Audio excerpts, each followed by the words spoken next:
Myself, Dr. Sayyid Abrar. Today we will see the parotid gland under the different headings, starting from introduction one by one up to the applied anatomy. This in introduction, this one is the parotid gland. This is para means around, otic means ear.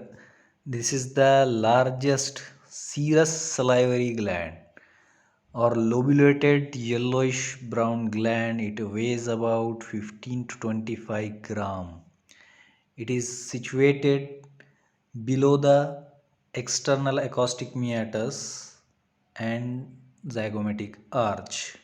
It is situated between, here there is a ramus of mandible and sternocleidomastoid muscle. It is situated in the pyramidal fossa or retromandibular fossa behind the ramus of mandible, also known as parotid bed.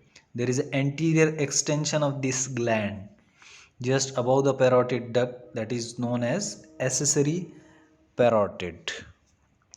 Lies between zygomatic arch and the parotid duct. Anterior part of the gland overlaps the masseter muscle. Then the location anteriorly, it is related with the posterior border of ramus of mandible. Posteriorly, it is related to the mastoid process. Superiorly, it is related to the external acoustic meatus and posterior part of the temporomandibular joint. Medially, it is related to the styloid process. Then the parotid capsule or parotid sheath, the investing layer of the deep cervical fascia. This is the investing layer of the deep cervical fascia which forms the capsule of the gland. This investing layer splits into two lamina. This one is the superficial lamina, this one is the deep lamina. Superficial lamina is adherent to the gland, which is thick. The portion of the deep lamina extending between styloid process and angle of mandible is thickened and form a stylomandibular ligament. This part forms the stylomandibular ligament, which separates the parotid gland from submandibular salivary gland. This ligament is pierced by the external carotid artery. Then external features, this parotid gland has apex. This one is the apex and four surfaces. This one is the superior surface, also known as base. Then the superficial surface, second surface is the superficial surface. This one is the anteromedial surface. This one is the posteromedial surface. Three borders. This one is the anterior border. This is the medial border, also known as pharyngeal border. This one is the posterior border. This is the apex which projects downward. It overlaps the posterior belly of digastric muscle. The structure which emerges through the apex are the cervical branch of the facial nerve and two divisions, that is the anterior and posterior division of the retromandibular vein. Then the superior surface or base, which is concave and is related to the external acoustic meatus and the posterior part of the temporomandibular joint. The structures emerges through the superior surface are the auriculotemporal nerve and the superficial temporal vessels, that is the superficial temporal artery and the superficial temporal vein. Then the superficial surface, this one is the superficial surface, which is the largest of all four surfaces. It is covered by the skin. Deep to the skin there is a superficial fascia which contains the superficial or preauricular lymph nodes. This is the anterior branch of the great auricular nerve and it is related to the platysma and rhizorius muscle. Then the deep fascia, which is adherent to the gland, which is thick, and deep parotid lymph nodes which are embedded in the gland. Then the anteromedial surface, this one is the anteromedial surface, which is deeply grooved by the posterior border of ramus of mandible. This is the posterior border of ramus of mandible. It is related to the masseter muscle, medial pterygoid muscle, posterior border of ramus of mandible, and lateral part of the temporomandibular joint.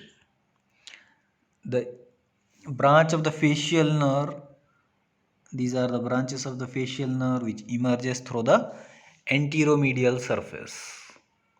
Then the posteromedial surface, this one is the posteromedial surface between medial border and the posterior border. It is molded onto the mastoid process and the styloid process with its attached structures. And it is also related to the posterior belly of digastric muscle, sternocleidomastoid muscle. Deep to this surface, there is a internal carotid artery. The structure which enters the gland through the posteromedial surface are the trunk of the facial nerve and external carotid artery. Then the borders, this one is the anterior border which separates anteromedial surface from superficial surface. This one is the medial border or pharyngeal border which separates anteromedial surface and posteromedial surface, which is related to the lateral pharyngeal wall. This is the lateral wall of pharynx. This one is the posterior border which separates posteromedial surface from superficial surface. Structures within the gland are the arteries, that is the external carotid artery with its branches. The external carotid artery enters the gland through its posteromedial surface. This artery, that is the maxillary artery, emerges through the anteromedial part. This maxillary artery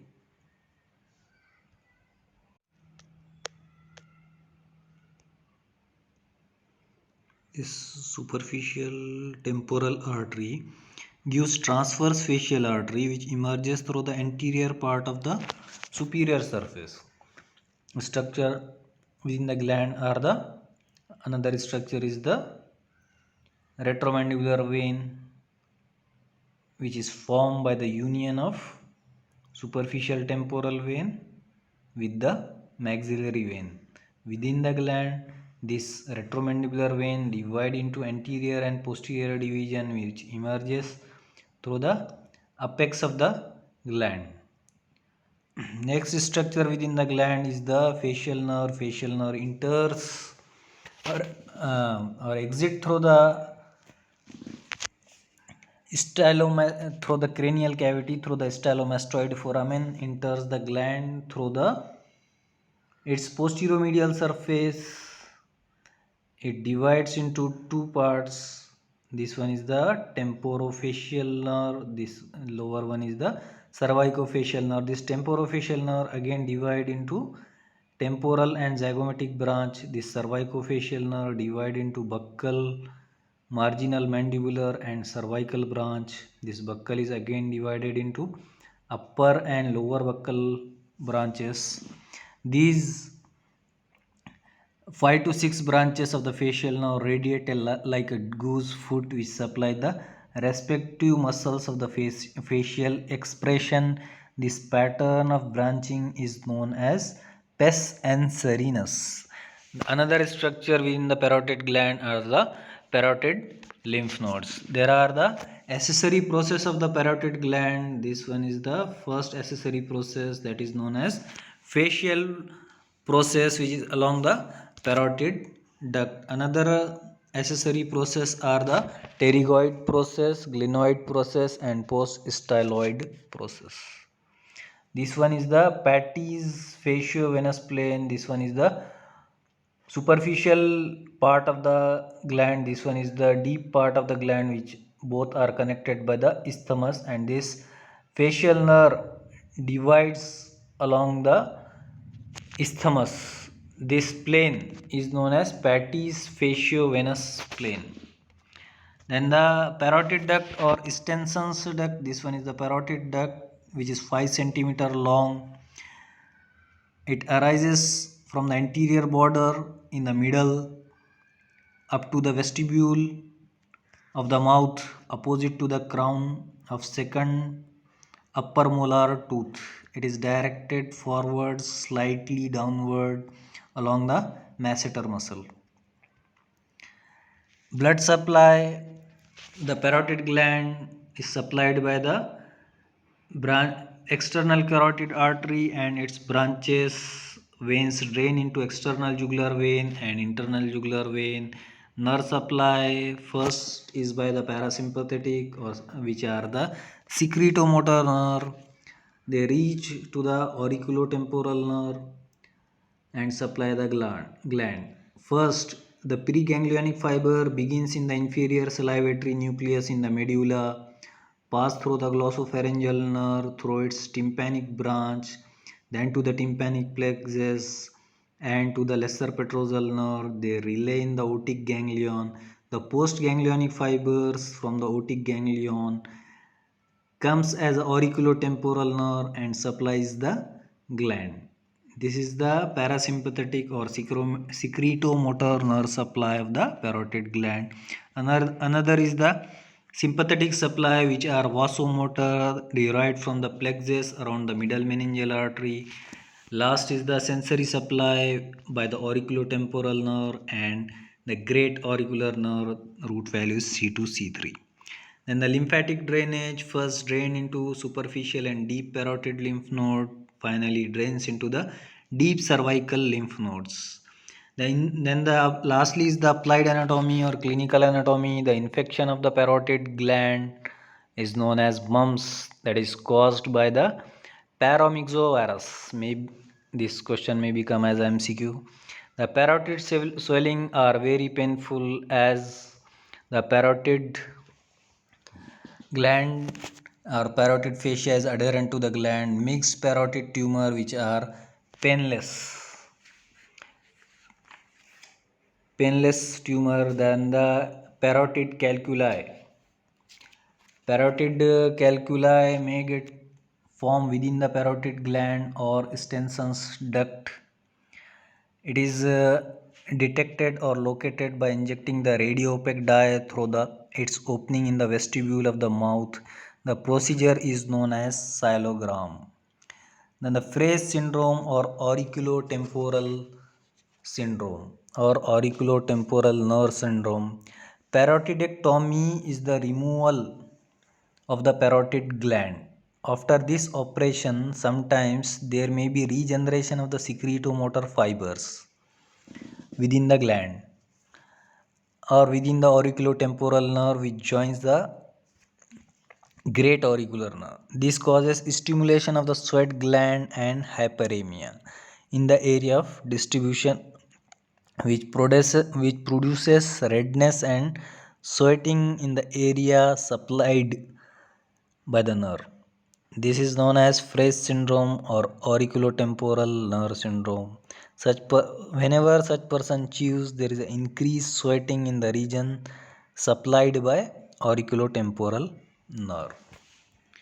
Then parotid abscess may be caused by spread of infection from opening of the parotid duct in the mouth cavity. The parotid abscess is best drained by the horizontal incision known as Hilton's incision, which is taken below the angle of mandible. During surgical removal of the parotid or parotidectomy, facial nerve is preserved by removing the gland in two parts, that is superficial and deep separately. The parotid calculi may get formed within the parotid gland and detected by the xylogram. We will summarize the parotid gland first. It is the largest salivary gland, 15 to 25 gram, situated below the external acoustic meatus between ramus of mandible and sternocleidomastoid muscle. It is located. It is anteriorly related to the posterior border of ramus of mandible, posteriorly to the mastoid process. superiorly to the external acoustic meatus, medially to the styloid process. Capsule of the parotid gland is formed by investing layer of the deep cervical fascia, which splits into superficial and deep lamina. Deep lamina is adherent to the superficial lamina is adherent to the gland. Part of the deep lamina forms the stylomandibular ligament, which is supplied by the external carotid artery. Then the external features, it has apex, base or superior surface. It actually has four surfaces: superficial surface, anteromedial surface, posteromedial surface, and three borders: anterior, posterior, medial or pharyngeal border. Then the blood supplied is supplied by external carotid artery and its branches. Nerve supply, venous drainage by the external jugular and internal jugular vein. Nerve supply, parasympathetic, which are secretomotor.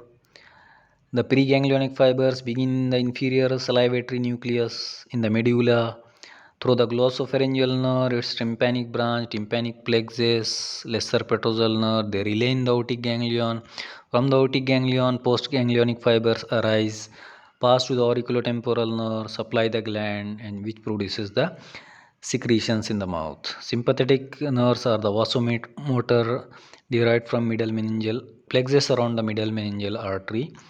Sensory nerves to the gland comes from the auriculotemporal nerve and great auricular nerve. Lymphatic drainage first drain to the parotid lymph nodes, finally drains into the deep cervical lymph nodes. Applied anatomy. In applied anatomy, there is a parotid abscess, infection of the parotid gland, that is mumps, Hilton's method, or horizontal incision, removal of parotid gland or parotidectomy, mixed parotid tumor, which are slow growing lobulated painless tumor, which does not involve the facial nerve. The parotid calculi may get formed in the extensions duct, which are located by the xylogram. Thank you. Thanks for watching.